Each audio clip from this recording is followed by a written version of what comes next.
పచ్చని పల్లెటూరి ఓ ఇంటి ముందు ఒక బామ్మ తన మనువళ్లతో కూర్చుంది.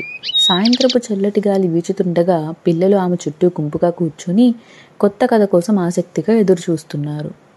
పిల్లలలోని ఆసక్తిని చూసి బామ్మ, నిన్నటి కథ నుండి మీరు ఒక ముఖ్యమైన పాఠం నేర్చుకున్నారు కదా, ఇవాళ మీకు ఒక కొత్త కథ చెప్తాను.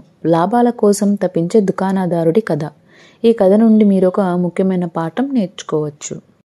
ఈ కథ సదా కిక్కిరిసిన ఓ పల్లెటూరు గ్రామంలో మొదలైంది. చుట్టూ పచ్చని కొండలతో చుట్టుముట్టిన ఈ గ్రామంలో ఒకే ఒక్క సాధారణ స్టోర్, అది మిస్టర్ ధనరాజ్ది. ఆయన తన కస్టమర్లతో స్నేహపూర్వకంగా కనిపించిన లోపల మాత్రం అత్యాశగల స్వభావం కలవాడు. ఆయన తన దుకాణంలోని వస్తువులను ఉన్నదానికంటే ఎక్కువ ధరకు అమ్మేవాడు. ఒకరోజు పేద రైతు రవి ధనరాజ్ దుకాణానికి వచ్చాడు. తన కుటుంబానికి కొంత బియ్యం అవసరమై ధర చూసి ఆశ్చర్యపోయాడు. ఎందుకంటే ధనరాజ్ బియ్యాన్ని ఉన్నదానికంటే ఎక్కువ ధరకు అమ్ముతున్నాడు.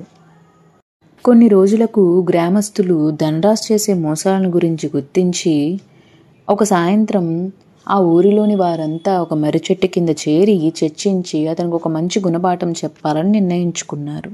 గ్రామస్తులు చతురతతో ఒక ప్రణాళిక రచించారు. సాధారణ వస్తువులను విలువైనవిగా మార్చి ధనరాజుకు అమ్మాలనుకున్నారు.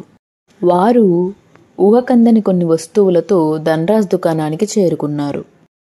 రంగులు వేసిన రాళ్ళు, మంత్రికల నీరు అని పేరు పెట్టిన నీటి సీసాలు, ప్రత్యేక ఆకారాలతో ఉన్న ఆకులు, వీటిని తీసుకుని ధనరాజ్ దుకాణానికి చేరుకున్నారు ఊరి ప్రజలు. అతని దురాశ మూలంగా ధనరాజ్ ఆ సాధారణ వస్తువులను అధిక ధరకు కొనుగోలు చేశాడు. కానీ వాటిని తిరిగి గ్రామస్తులకు అమ్మడానికి ప్రయత్నించగా వారు నవ్వుతూ నిజాన్ని వెల్లడించారు. ఈ కథ ఒక పాఠం చెబుతోంది.